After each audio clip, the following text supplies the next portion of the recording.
कृष्णा. तर आज आपण भगवद्गीतेतला 3रा अध्यायातला 5वा श्लोक बघणार आहोत.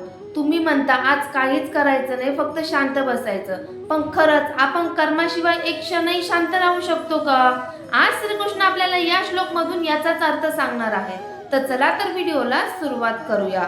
नाही कश्चित् क्षणमपि जातु तिष्ठत्य कर्मण कृत कार्यते यवश कर्म सर्व प्रकृतीर्जैर्गुणे. या श्लोकचा अर्थ असा आहे, या जगात कोणताही मनुष्य एक क्षण सुद्धा कर्म न करता राहू शकत नाही. प्रकृतीचे गुण त्याला काही ना काही कर्म करण्यास प्रवृत्त करतात. म्हणजेच आपण म्हणतो की मी काहीच करत नाही, पण खरंच आपण काही करत नसतो का?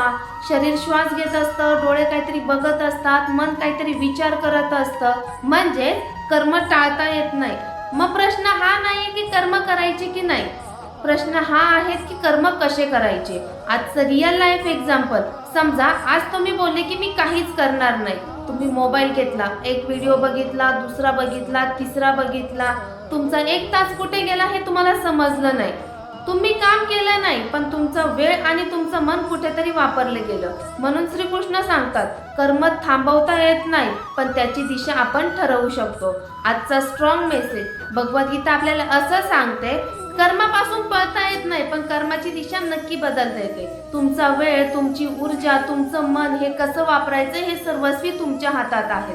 म्हणून काहीच करणार नाही असं म्हणण्यापेक्षा आज योग्य काय करू शकतो हा प्रश्न स्वतःला विचारा.